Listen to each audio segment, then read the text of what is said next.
1일 1제 하루에 한 문제씩 중요하고 핵심적인 토익 문제를 같이 풀어봅니다. 자, 오늘의 문제 보기를 한번 보세요. 보기를 쭉 보니까 약간 문법 냄새가 나죠? 그럼 일단 밑줄이 무슨 자리인가 부터 같이 보셔야 돼요. 자, 앞에 구조를 한번 보겠습니다. A free bicycle log은 is available 합니다. at only 이 정도 가격에 to 누구누구에게 이렇게 돼 있죠. 그리고 뒤에 who라는 관계절이 앞에 있는 anyone을 수식하고 있어요. 지금 밑줄은 who 뒤에 이어지고 있습니다. 그리고 뒤로 동사가 없죠. who가 명사 뒤에서 명사를 수식할 때는 관계대명사라고 불러요. 어쨌든 이 who도 관계절을 이끌기 때문에 절이니까 뭐가 필요해요? 동사 하나는 필요합니다. 따라서 이 밑줄은 무슨 자리다? 동사 자리다. 이게 시작이에요. 이 문제를 푸는 시작. 그럼 보기를 보니까 동사라고 할 만한 게 A하고 B밖에 없어요. 그럼 이 두 개의 차이는 뭐예요? 그렇죠. 수일치의 차이입니다. 따라서 이 문제는 동사의 수일치 문제예요. 그런데 이 동사 자리는 좀 이상해요. 주어가 있긴 해. who. 하지만 who가 단수예요? 복수예요? 이건 알 수가 없죠. 관계대명사 내에 동사, 주격 관계대명사 뒤에 동사의 수일치는 선행사를 기준으로 합니다. 따라서 이 문제는 주인공이 이쪽으로 옮겨갔어요. anyone. anyone을 who가 받아주기 때문에 밑줄은 anyone을 기준으로 수일치를 해야 됩니다. 그럼 여기서 질문. anyone은 단수일까요? 복수일까요? 자, anyone은 any와 one이 합쳐진 거죠. 따라서 기본적으로는 anyone에서 주인공은 누가 주인공이냐? one이 주인공이에요. one. 하나. 그래서 anyone도 뭐다? 그냥 단수입니다. 이렇게 이해하시면 간단하죠. 그럼 여기서 응용해 보세요. everyone 어때요? someone 어때요? 다 똑같이 단수입니다. 그래서 everyone, anyone, someone 전부 다 단수 동사가 받아준다라는 부분도 한번 챙겨둡니다. 특히 토익 문제에서는 anyone에 대해서 출제율이 굉장히 높아요. anyone이 단수, 항상 단수로 쓰는 건데 출제율까지 높습니다. 꼭 챙겨두시기 바래요. anyone is, anyone has, anyone likes 이런 식으로 가져가는 거죠. 그래서 수일치 문제에서 출제율이 아주 높은 anyone, 항상 단수기 때문에 나오면 보너스에 가깝다. 놓치지 말고 풀어주세요. 자, 오늘의 초점은 뭐였어요? 주격 관계대명사 뒤에 동사의 수일치는 선행사를 기준으로 한다라는 거였죠. 특히 anyone이 출제율이 높다. 항상 단수인데 자주 나오기도 한다. 잘 챙겨 드세요. 자, 오늘의 문제를 만나보세요. 보기를 보니까 어때요? 역시 문법 문제구나 라는 생각이 들죠. 그럼 시작은 밑줄이 무슨 자리인가 부터 출발하셔야 돼요. 자, 그럼 구조 분석해 봅시다. 주어가 있고요. 여기 콤마 있죠. 이 콤마는 뭘 의미해요? 내가 여기서부터 시작해서 저 뒤에 콤마까지 수식어다 이렇게 친절하게 얘기해 주는 거죠. 그냥 묶어주면 됩니다. 자, 그럼 그 뒤에 나오는 now encounters 여기가 동사가 되겠어요. 그죠? 주어 동사부터 딱 잡고 시작하는 거예요. 그런데 지금 이 문제가 주어 뒤에 밑줄이 따라 나와서 수식어 부분인데 빈칸이 있습니다. 밑줄이 명사를 수식하는 부분이구나 라는 걸 일단 인지를 해야 돼요. 그런데 가만히 보니까요. 뒤에 regional manager라고 해서 명사도 세팅이 돼 있어요. 그럼 이 문제는 수식어는 수식어인데 뒤에 명사까지 처리할 수 있는 수식어로 가져가야 됩니다. 자, 두 가지 방법이 있어요. 이 명사를 수식하는 수식어 덩어리로 가져갈 수도 있고 가끔은 명사 뒤에 명사가 동격으로 오는 관계도 볼 수가 있습니다. 지금 같은 경우는 recently 뭐뭐 된 regional manager가 그 매니저가 결국 누구다? 이 사람이다. 만약 요렇게 동격으로 가져간다면 밑줄은 단순히 매니저 앞에 수식하는 부분으로 가져갈 수도 있는 거죠. 그럼 이 문제의 초점은 의외로 recently에 놓여지게 됩니다. 자, recently라는 아이가 중요한 포인트들이 몇 개 있어요. 여러분이 아는 것처럼 recently는 최근에 이루어졌다라는 뜻을 갖고 있죠. 부사 중에서 시제로 성격이 아주 강한 아이예요. recently는 어떤 시제랑 쓰죠? 최근에 완료되었습니다. have done에서 현재 완료 시제랑 쓰는 것이 recently의 중요한 출제 포인트예요. 그런데 미국 영어에서는 과거랑도 가끔 쓰지만 이것도 출제 비중은 뭐 한 5% 정도밖에 안 됩니다. 기본적으로 recently는 have done하고 같이 쓰는 거. 여러분이 recently랑 관련해서 알아둬야 되는 제일 중요한 부분은 바로 recently는 시제에 개입한다 라는 사실이죠. 추가 팁을 드리면 이때 recently는 뭐랑 같아요? lately랑 똑같다 라는 거 알고 계세요? 그죠? 두 번째 출제 포인트예요. 두 번째 출제 포인트는 recently가 명사 앞에서 수식할 때가 있어요. 이럴 때는 최근에 뭐뭐 된 이란 뜻으로 recently done 명사 이런 식으로 최근에 done 된 명사 이런 식으로 명사 앞에서는 recently가 오면 반드시 이 자리에 과거 분사만 오게 됩니다. 여기에는 과거 분사 외에는 다른 옵션이 없어요. recently가 부사지만 이 부사는 형용사 부사랑 쓰지 않습니다. 여러분이 나중에 복습할 때를 위해서 추가로 메모를 할게요. recently 뒤에는 doing 올 일이 없다. recently 뒤에는 형용사 올 일도 없다라는 거죠. 따라서 명사 앞에 빈칸 있고 recently 주면요. 여기는 100% done 자리입니다. 따라서 이건 고민할 게 없어요. 그래서 다음에도 여기 문제가 나오면 바로 done 고르시면 돼요. 그래서 오늘도 recently done 과거 분사 보이시죠? 이렇게 고르면 돼요. 엄청 쉬워졌죠? 그래서 recently 두 가지 포인트. recently는 현재 완료 시제랑 짝이 되는 중요한 포인트. 이게 가장 많이 나오는 부분이고 부수적으로 명사 앞에 빈칸 앞에 recently를 주면 이 밑줄은 done 자리입니다. 그래서 이런 패턴화된 문제는 다음엔 더 쉽게 빠르게 공략하세요. 오늘 실전에서 바로 써먹을 수 있는 패턴 하나 드렸어요. recently done 명사, recently done 명사 잘 기억해 주세요. 자, 오늘의 문제를 보세요. 보기를 쓱 보니까 어때요? 품사가 다양하네요. 그럼 오늘 문제도 구조적으로 밑줄이 무슨 자리인가부터 파악을 하셔야겠습니다. 자, 그럼 구조 분석 들어가 봅시다. all information은 주어, 수식어, 또 수식어 그냥 묶으면 돼요. 그럼 동사는 has to be kept가 돼요. be kept 뒤에 부사가 있지만 밑줄이 무슨 자리니 이거부터 판단해야 됩니다. 자, 밑줄이 동사 이후에 오는 밑줄은 항상 동사에서부터 시작해서 밑줄이 무슨 자리인지 파악을 하셔야 돼요. 지금 이 문제의 가장 중요한 중심은 keep이라는 동사가 차지하고 있어요. 여러분 keep에 대해서 잘 알고 계시죠? 알고 계시지만 한번 정리할까요? keep은 목적어를 보호인 상태로 유지하다 해서 목적어 뒤에 보호 갖는 거로 아주 유명합니다. 그런데 문제는 그거예요. 얘가 수동이 되면 어떻게 될까요? 자, 이게 수동이 되면 목적어가 앞에 나가면서 be kept로 수동태가 되겠죠. 그리고 나서 뒤에 목적격 보호는 어떻게 되죠? 유지가 돼야 됩니다. 따라서 수동태로 바뀌어도 목적격 보호를 챙겨야 된다는 게 이 문제를 풀어가는 데 있어서 가장 중요한 부분이라고 볼 수 있어요. 근데 학생들이 문장 구조를 읽다 보면 수동태는 어때요? 주어 is done. 여기서 끝난 느낌이 강해요. 그래서 굉장히 많은 분들이 주어 is kept에서 끊어버려요. 끊어버리면 어떻게 되죠? 여기를 끊으면 할 일 없는 수식어처럼 착각을 일으키니까 뭐로 빠지게 돼요? 부사로 방향을 잡게 되는데 이렇게 해서 망하게 됩니다. 그래서 이 문제는 부사를 고르도록 유도하고 있어요. 근데 왜 유독 이 문제에 한국인이 많이 걸려드느냐? 그 이유는 부사를 넣어도 해석이 됩니다. 우리말로는 주어는 캡 보관이 돼야 됩니다. 부사하게, 안전하게 해석이 돼. 그래서 이게 진짜 많이 속습니다.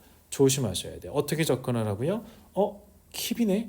킵은 목적어 대 보호를 갖는 아이니까 수동태가 되어도 이 자리는 보호 자리구나 해서 선제적으로 공략을 하셔야 돼요. 따라서 이 자리는 뭐야? 목적격 보호 자리야. 그럼 당연히 보호는 형용사로 가야 되죠. 그래서 부사가 미끼가 되고 형용사가 정답이 되는 아주 유명한 초빈출 문제가 됩니다. 이 문제 굉장히 많이 걸려들기 때문에 조심해야 돼요. 수동태로 끝났다는 느낌이 강해. 그래서 부사를 고르고 틀리게 돼. 근데 부사를 넣어도 우리말 해석은 돼. 그래서 정말 조심해야 됩니다. 그리고 이거를 덩어리로 기억하세요. Be kept confidential. 이 자체가 하나의 덩어리입니다. 어휘 문제를 풀 때도 도움이 되거든요. Be kept confidential. 덩어리 가져가세요. 같이 읽어볼까요? Be kept confidential. 한 번 더요. Be kept confidential. 잘 챙겨두시기 바랍니다. 그러면서 추가 팁 하나 드릴게요. 우리가 confident하고 confidential 이 두 개도 자주 싸우거든요. 이 둘의 차이는 뭐냐? confident는 사람이 느끼는 확신의 감정이에요. 따라서 confident는 항상 누구랑 쓰냐? 사람하고 같이 쓴다. 이게 중요한 포인트입니다. 그래서 be kept confidential, I'm confident. 이렇게 덩어리로 가져가면 헷갈리지 않아요. 두 개 같이 해볼까요? Be kept confidential, I'm confident. 한 번 더요. Be kept confidential. I'm confident. 이렇게 정리해 두시죠. confident는 다음에 또 한번 설명드릴 일이 있을 거예요. 자, 오늘 문제는 be kept confidential. 읽어서 몸에 붙여두시기 바랍니다. 자, 오늘의 문제를 보세요. 문제 보기를 보니까 어때요? 역시 여러 가지 품사들이 깔렸네요. 구조 문제입니다. 그럼 역시 밑줄이 무슨 자리야? 부터 찾아가셔야죠.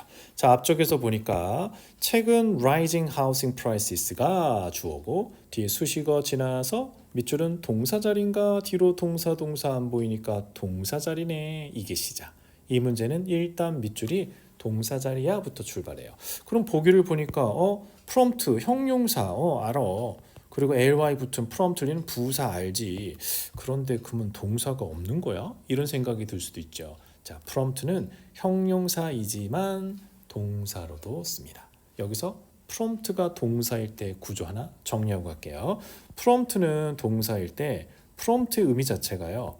즉각적인이잖아요. 원래 leap, 뛰어오르다에서 온 단어예요. 그래서 바로 튀어나가는 거지. 그래서 prompt가 동사로 쓰면 prompt somebody to do라고 써서 누군가에게 투도하라고 촉구하다. 지금 바로 해 이런 뜻이에요. 이때 prompt랑 비슷한 의미로 기본적으로는 ask가 있는데 ask보다 조금 어려운데 거의 뜻이 가까운 게 있어요. 혹시 urge라고 들어보셨어요? urge somebody to는 촉구하다는 뜻을 갖고 있어요. 그래서 일단 prompt의 구조부터 챙겨두십니다. prompt somebody to do, ask somebody to do, urge somebody to do 이런 구조예요. 이거 수동으로도 나와요. be prompted to do 하면 to do 하라는 요청을 받는다. 이렇게 갈 수 있죠. 자, 지금은 prompt 뒤에 many people 사람들에게 to do 하게끔 촉구했다. 이렇게 구조가 이어집니다. 자, 그럼 동사 자리니까 주어가 prices 복수니까요. 수태 시제 접근해야겠죠. 일단 prompt도 괜찮고 prompted도 괜찮아요. 그죠? 하지만 앞쪽에 뭐라고 했어요? 최근 증가된 부동산 가격이 이렇게 만든다 보다는 이렇게 만들었다가 더 자연스럽겠죠. 그래서 시제까지 고려해서 C 고르면 됩니다. 자, 이 문제의 첫 번째 포인트는 뭐였어요? prompt는 형용사야. 하지만 뭐로도 쓴다? 동사로도 쓴다. 그리고 동사로 쓸 때는 구조 챙겨두세요. From somebody to do, from somebody to do의 구조를 취해요. 동의어 챙기세요. Ask, urge가 친구들이래까지 정리하시면 돼요. 그런데 이 문제에 제가 어휘 하나 챙겨드리고 싶은 게 있어요. 끝부분에 보니까 adjacent cities라고 나옵니다. 집값이 오르니까 서울에 있는 사람들을 어디로 가게 만들어요? 주변 지역으로 가게 만드는 거죠. 주변 지역, 인근 지역을 adjacent city라고 합니다. 조금 생소하죠? adjacent city. 동의어 드릴게요. 주변에 둘러싸고 있는 surrounding cities. 이렇게 가도 되고요. 아니면 가까운 근처니까 nearby cities 이렇게 가도 돼요. surrounding cities, nearby cities, adjacent cities까지. adjacent는 다음에 어휘로 나오면 더 자세히 설명드리도록 할게요. 자, 오늘 1일 1제는 from somebody to do, prompt가 동사로도 쓰는구나 하나 챙겨두시면 되겠습니다. 자, 오늘의 문제 구경해 보세요. 보기를 보니까 접속사들이 쭉 깔려서 부사절 쪽인가? 일단은 절이다. 그죠? 명사절, 관계절, 부사절 이런 쪽 문법 문제겠다 싶어요. 그럼 일단 구조 분석부터 해야겠습니다. 앞에 보니까 주어가 would be the biggest company가 될 수도 있었다. in the field에서 in Japan by now까지 일단 끝났습니다. 사실은 소소한 것들이지만 수식어들이 이렇게 오글오글 자글자글 붙어 있었죠. 계속 가로치시면 돼요. 자, 그리고 밑줄이고 뒤로 주어 동사가 보이는데 가만. 이게 접속사가 보기에 깔려서 주어 동사가 오는 것 같긴 한데 잘 보세요. 이게 이상해. gone이에요. gone은 동사가 아니잖아요. 분사지. 어라? 그렇네. 근데 많은 학생들이 이걸 꼼꼼하게 안 보고 대충 주어 동사로 봤어요. 그래서 when이나 if를 고른 거지. 그죠? 반성해야 돼요. 대충 보시면 안 돼요. 그렇네. 주어 동사로 보기에는 gone이 동사가 아닌데 이게 어떻게 된 거냐? 자, 이게 아주 어려웠던 문제예요. 제가 최근에 1일 1제 문제 쭉 시리즈 올린 것 중에 아마 문법적으로는 가장 난이도가 높은 것 같은데요. 어떻게 된 건지 내막을 보겠습니다. 자, 기본적으로 여러분이 아시다시피 가정법이라는 게 있어요. 가정법 같은 경우에는 if절에 어떤 시제를 쓰느냐에 따라 가정법인 걸 알 수가 있죠. 먼저 if 뒤에 주어 그리고 had던이 오게 되면 옛날에 그랬더라면 주어는 would have done 했을 텐데 요렇게 여러분들 문장 구조 오는 거 아마 가정법 관련해서는 또 문법적으로 많이 배우셨을 거니까 알고 있을 거예요. 그래서 if 주어가 had done 했더라면 주어는 would have done 했을 텐데 요겁니다. 그런데 토익에서는 매우 드문 케이스지만 과거에 그랬더라면 지금 우두두 할 텐데 이렇게 연결되는 경우도 있어요. 이런 경우는 지금처럼 by now가 붙어 있는 경우죠. 그래서 지금 문장에 by now가 보이기 때문에 이게 혼합가정법이구나라는 걸 알 수 있죠. 그래서 과거에 그랬더라면 지금 그럴 텐데 일단 토익에서는 매우 드문 케이스라고 말씀드리고 갑니다. 근데 여기서 하나 더 어려워진 거예요. 뭐냐면 가정법 도치가 일어났어요. 어떤 거냐? 도치 부분은 가정법은 동사가 중요하기 때문에 if를 제끼고요. had가 전면에 나서면서 had 주어가 done 했더라면 주어는 동사할 텐데 이렇게 had가 앞서서 문장 구조를 이끄는 이걸 우리가 가정법 도치라고 합니다. 이 구조를 만들 수가 있어요. 지금 바로 그 구조입니다. 이 문장은 had 주어가 gone 했더라면 by now 지금쯤이면 우두두 했을 텐데 지금쯤이면 우두두 할 텐데 이런 식으로 연결이 된 거죠. 그래서 이 문제는 진짜 어렵다고 볼 수 있어요. 좀 이해되시는 분은 이해되시고 안 되는 분은 저는 한 600만 넘기면 되고 그냥 구경만 하셔도 괜찮아요. 그죠? 일단 가정법의 도치 구조가 들어간 부분. 근데 이렇게 생각합시다.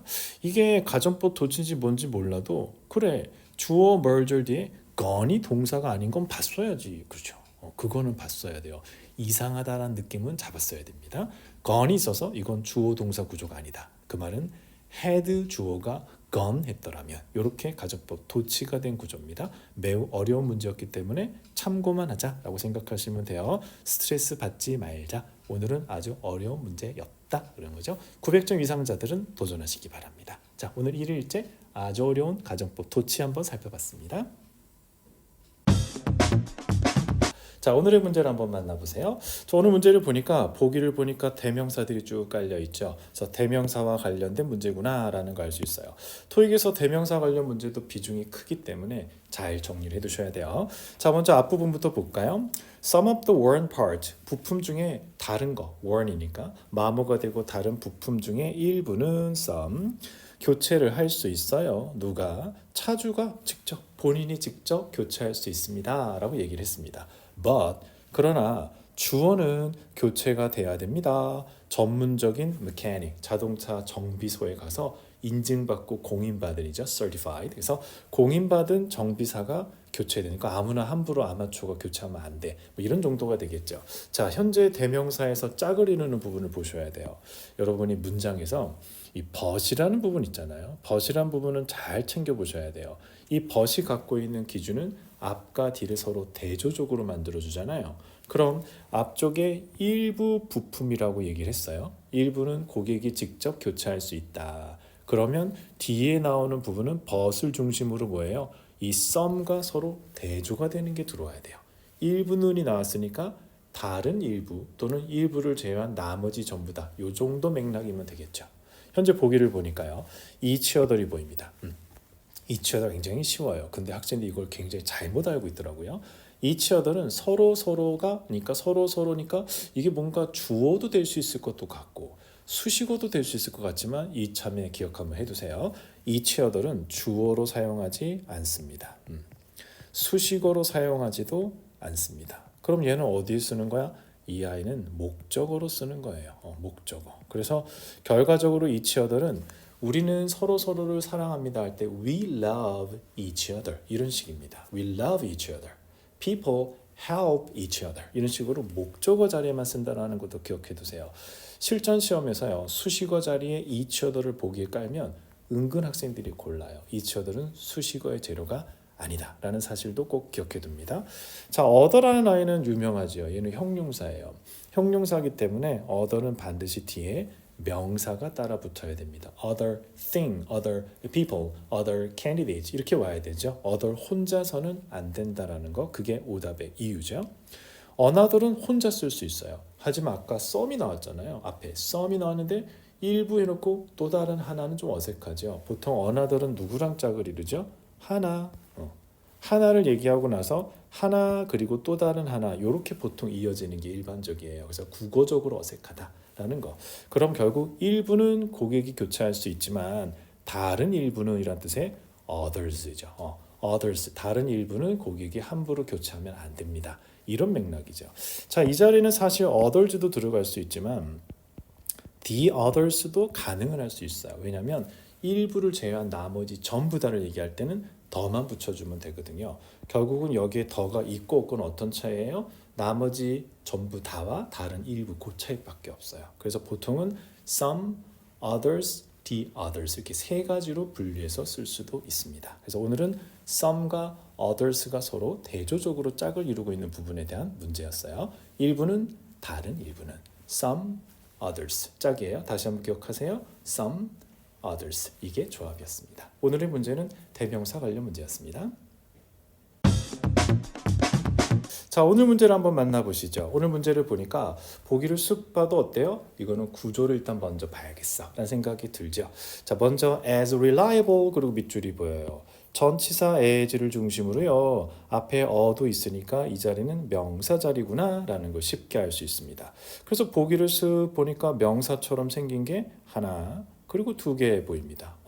사람하고 사물이 같이 있네? 이 문제. 토익이 늘 출제하는 문제죠. 사람 명사와 사물 명사 중에 어느 쪽으로 갈 것이냐. 보통 사람 사물 문제는 해석을 통해서 어느 정도 접점을 찾을 수가 있어요. 해석을 통해 맥락에 맞는 쪽이죠. 그런데 이 문제는 의외로 굉장히 간단했어요. 바로 전치사 as에 주목하면 정답을 찾을 수 있었죠. as라는 전치사가 갖고 있는 특징이 뒤에 사람 명사가 잘 온다라는 거죠. As a parent, 부모로서. As a manager, 매니저로서. He was working as an accountant. 그는 회사의 회계사로서 일하고 있다. 이런 느낌을 줄 때 as를 잘 써요. 정리를 일단 먼저 한번 할까요? 전치사 as. as가 뒤에 명사를 가질 때 보통 첫 번째는 as 우리말로 뭐뭐로서라고 해석할 때는 자격을 나타냅니다. 그래서 as a manager, as a director, as an accountant 이런 식으로 쓸 때 어쨌든 이 자리에는 자격을 나타내다 보니까 사람 명사, 그죠? 그것도 사람의 직업 또는 직책 이런 것들이 뒤에 잘 온다라는 거죠. 그리고 두 번째는 뭐냐면 as가 as a proof 물건을 샀다라는 증거로서 우리말로 뭐뭐로써 이렇게 될 때는 수단의 느낌으로도 사용을 할 수가 있어요. 토익에서는 as 뒤에 명사가 나오는 문제로 대체로 사람 명사를 세팅하는 요 첫 번째 쓰임이죠. 그래서 뭐뭐로서의 뜻으로 사람 명사가 오는 것을 주로 출제합니다. 그래서 as 뒤에 명사 자리 문제 나오면 일단 사람 자리일 거야 라는 생각을 하고 들어가시는 거 괜찮은 방법이에요. 그래서 결국 이 자리도 사람 명사가 답이 아닐까? D를 먼저 넣어봅니다. 믿을 수 있는 디벨로퍼로서 뒤에 우리라고 we가 나오죠. 결국 여기서는 뭐예요? 우리가 곧 믿을 수 있는 디벨로퍼하고 동격을 이루는 부분입니다. 그래서 사람 명사 자리 as 뒤에는 주로 사람 명사가 잘 온다. 이 방향점을 알고 문제를 접근하세요. 앞으로도 as 뒤에 명사 자리가 나오면 사람 명사, 직업, 직책을 최우선적으로 고려해본다 라고 생각하시면 돼요. as 뒤에 수단이 나오는 이 부분은 제가 다음에 한번 나올 때 한번 설명을 드리도록 할게요. 그래서 오늘은 전치사 as 뒤에 사람 명사 고르기, 특히 직업, 직책 고르기 간단한 패턴 문제였습니다. 자, 오늘의 문제를 한번 보시죠. 오늘 문제 보기를 보니까 어떻습니까? That, what, how 와서 절과 관련된 문제. 관계절, 명사절, 부사절 이쪽이구나 라고 생각하시면 되겠네요. 그럼 구조를 한번 볼까요? The following is the summary. 아래에 있는 것은 요약본입니다. Of the order, 주문의 내역에 주문에 대한 요약 내용이에요. 그리고 문장은 끝났어요. 항상 할 말이 끝났다 싶으시면 사선을 딱 긋고 여기까지가 끝. 그건 뭘 의미해요? 이제부터는 뭐가 오든 간에 수식어가 온다라는 기준이에요. 그러니까 자기 나름대로 문장 구조를 분석하면서 이런 기준을 만들어 두세요. 할 말이 끝났으면 사선을 딱 긋고 이제부터는 수식어 자리다. 그럼 보기 밑줄 뒤로 주어 동사가 나오니까 절이다. 근데 절은 절인데 무슨 절? 수식절이에요. 그러면 우리가 보통 관계절 아니면 부사절 이 정도로 방향을 잡을 수가 있죠. 자, that은 여러분 아시는 것처럼 which나 who 대신으로 관계절을 기능할 수가 있어요. 그래서 that 넣을 수 있어요. what도 절을 이끌 수는 있어요. 하지만 what이 이끄는 절은 기본적으로는 명사절에서만 쓰이는 절입니다. what 자체가 관계절로 써도 관계사를 포함하기 앞에 선행사를 포함하기 때문이죠. 그냥 쉽게 what은 어디에만 쓴다? 명사절 only 이렇게 정리해 두시면 돼요. 그래서 앞으로 우리는 문제를 풀어갈 때 what이 들어간 덩어리는 주어나 목적어가 비었을 때 what절이 들어갈 수 있어. 이렇게 정리하세요. 다시 what은 어디에 쓴다? 명사절에서만 쓴다. 그래서 what은 명사절 only. 그리고 오늘은 배제하셔도 되겠습니다. how는요. how는 관계절에 쓸 수 있으니까 들어갈 수 있어요. for which도 전치사 플러스 관계절로 보면 얘도 들어갈 수 있어요. 그런데 한 가지 차이점이 있습니다. 보통 that은 관계 대명사를 받을 때가 많기 때문에 주어나 또는 목적어가 없는 불완전한 절과 잘 써요. 물론 that이 관계 부사를 받을 수도 있지만 토익에서 관계 부사 자리에 that이 나오는 경우는 좀 드물거든요. 그래서 일단 관계절의 that은 불완전한 절이 온다라고 일단 해놓으세요. 그에 비해서 how는 저 관계 부사에 해당하고 for which도 전치사 구에 해당하기 때문에 이 아이들은 뒤에 완전한 절이 오게 됩니다. 그럼 이 문제를 어떻게 접근하면 되겠어요? 완전한 절인가? 불완전한 절인가로 접근하시면 금방 풀 수가 있죠. 그럼 한번 구조를 볼까요? We are currently processing for you. 우리가 지금 처리하고 있어요. 뒤에 뭘? 목적어가 없습니다. 따라서 이 문제는 타동사 프로세싱 뒤에 목적어가 없네? 그 말은 불완전한 절이네? 그럼 정답은 that이 돼야겠네? 이렇게 접근하시면 간단하게 풀 수 있죠. 그래서 완전한 절 뒤에 수식절이 왔어. 관계절일까? 부사절일까? 보기 보니까 부사절 분위기는 아니야. 그럼 관계절로 방향을 잡는다. 관계절인데 불완전한 절이네. 그럼 주격 또는 목적격 관계대명사 자리다. 이렇게 접근하시면 굉장히 쉽게 풀 수 있겠죠. 자, 그럼 이걸 한번 이론적으로 한번 정리를 한번 해볼까요? 자, 우리가 문장 끝에 명사로 끝나고 문장이 끝났다. 그런데 밑줄 뒤에 주어 동사의 절이 보인다. 그럼 관계절 아니면 부사절인데 이때 이 주어 동사의 절에서 주어나 목적어가 없는 불완전한 절일 때는 주격 또는 목적격 관계대명사 who, which 또는 that이 정답이 된다. 이렇게 하면 좀 더 간단해졌나요? 그지? 그래서 문장이 끝났어. 근데 명사로 끝났네. 근데 그 뒤에 수식하는 절이 붙었어. 그럼 이때는 이게 뭐야? 관계절이야. 근데 이때 관계절에서 주어나 목적어가 없는 불완전한 절이야. 그럼 정답은 who, which, that 중에 하나야. 간단했죠. 그죠? 이렇게 명사절, 관계절 문제 하나 정리해 두시면 됩니다.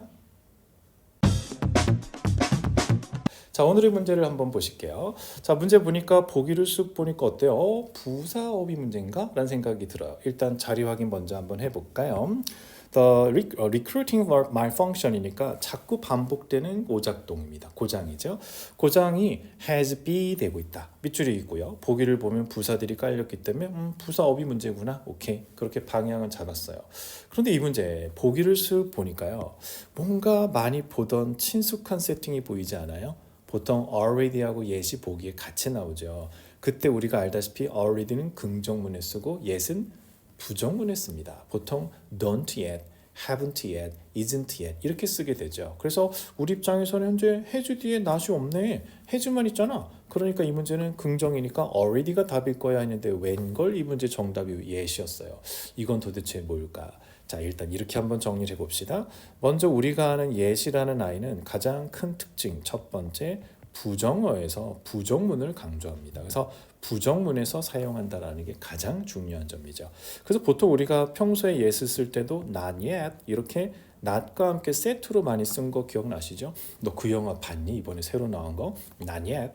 너 오아시스 보러 간 적 있니? not yet 이런 것들이죠. 그래서 not과 함께 씁니다. 이게 특징이에요. 그런데 토익 문제에서 한 2년에 3년에 한 번 정도 매우 난이도 있게 희소성 있게 나오는 게 있어요. 바로 긍정문인데도 yet이 쓰는 경우죠. 그 경우는 have 동사나 비동사 뒤에 yet이 오고요. 그리고 나서 그 뒤에 to do가 이어지는 형태라고 보시면 됩니다. 그래서 얘는 형태상으로 봤을 때는 yet을 썼지만 어때요? 부정문은 아니에요. 그죠? 그러나 뒤에 to do랑 같이 짝을 이뤄서 have yet to do 또는 be yet to do 하게 되면 사실상 해석은 아직은 to도 하지 않았다 해석이 됩니다. 결국 haven't yet done하고 have yet to가 같은 의미가 돼버리는 거죠. 이거 한 번씩 출제하면 학생들이 yes은 부정문이 쓰는데 근데 이건 부정문도 아닌데 yes이 어떻게 답이 되냐 이렇게 된단 말이에요. 그래서 모르면 틀리는 문제, 즉 아는 사람 맞추고 모르면 틀리는 변별력 문제가 됩니다. 자주 나오진 않기 때문에요. 이제 토익을 준비하시는 분은 그냥 안녕 하시면 돼. 이런 게 있구나 하시면 되고 한 800 중후반을 목표로 하면서 가고 계시는 분들은 이런 문제도 한번 접해 두시는 거 좋습니다. 따라서 have 밑줄 그런데 그 뒤에 to do가 있네. 그럼 우리 입장에서 이거 have yet to do 바로 그 관용조 표현인가 봐. 이런 생각도 한번 해보셔야겠죠. already하고 yet의 싸움에서 난이도가 아주 높은 문제 하나 같이 풀어봤습니다. 자, 오늘의 문제입니다. 보기를 쓱 보니까 동사 쪽 문법 문제인 것 같아 라는 생각이 들죠. 보기의 구성을 보면 쉽게 파악할 수가 있어요. 그럼 한번 보자. 그런데 시작하자마자 by the time이 보입니다. 토익 문제를 좀 풀어보신 분은 이 문제 보는 순간 그건가? 라는 생각이 들 수 있어요. by the time이 워낙 시제로 유명하거든요. by the time과 관련된 시제 문제라면 이건 3초 만에 끝낼 수가 있어요. by the time 뒤에 주어 동사 보이죠? 그리고 저 뒤에 콤마를 지나서 또 주어 동사, 동사 자리야. 근데 보기를 보니까 어때요? 문법이야. 그럼 이건 거의 99% 시제로 간다 생각하셔도 돼요. by the time이라는 아이의 시제 정보를 한번 정리를 해드릴까요? by the time은 by가 들어가 있기 때문에요. 완료 시제를 일단 좋아합니다. 그럼 기준이 주어가 did 했을 때는 과거 시제를 주면 주어가 과거 했을 때는 이미 과거 완료했었다. had done, 과거 완료가 옆에 세팅이 돼요. 반면에 by the time 뒤에 주어가 미래 시제가 되면 선생님 미래인데 왜 does를 쓰세요? 잘못 쓰셨네요. 아니고요. 시간의 부사절은 will을 쓰지 않기 때문입니다. 그래서 얘가 네가 돌아올 때쯤에는 이라고 할 때 by the time you come back 이라고 할 때 will come back 이라고 안 해요. 그것도 미래예요. 그때는 미래 완료. 그래서 will have done이 같이 짝을 이루게 돼요. 자, 하지만 어쨌든 뭐예요? by the time이 들어가 있는 시제는 이쪽이 과거면 이쪽은 과거 완료, 이쪽이 does면 이쪽은 미래 완료로 나름 짝이 정해져 있으니까 엄청 수월하게 접근할 수가 있죠. 그러면 이 문제 한번 들어가 볼까요? by the time 보이죠? 그리고 옆에 does 보이죠? 그러면 뒤에는 will have done이겠네 이렇게 붙는 야 무슨 1 더하기는 2 수학 문제도 아니고 이렇게 똑 떨어지냐 이런 게 있는 거죠. 그래서 시제 문제 중에 이렇게 공식화된 문제는 미리 알고 있는 사람은 굉장히 쉽게 풀 수가 있어요. 그래서 기억 한번 해두세요. by the time did had done, by the time does will have done. 이게 조합입니다. 예전에는 did 뒤에 과거 분사 쓰는 문제가 주를 이뤘었는데요. 최근 토익 문제에서는 does 뒤에 will have done 넣는 문제도 굉장히 자주 보이고 있습니다. 양방향 다 정리해 두셔야 돼요. 다시 한번 by the time did had done, by the time does will have done. 이거 한번 정리해 두세요. 그럼 다음에 by the time does 보이면 바로 will have done 고르고 끝. 이렇게 3초 만에 끝낼 수 있는 시제 패턴입니다. 잘 정리해 두세요.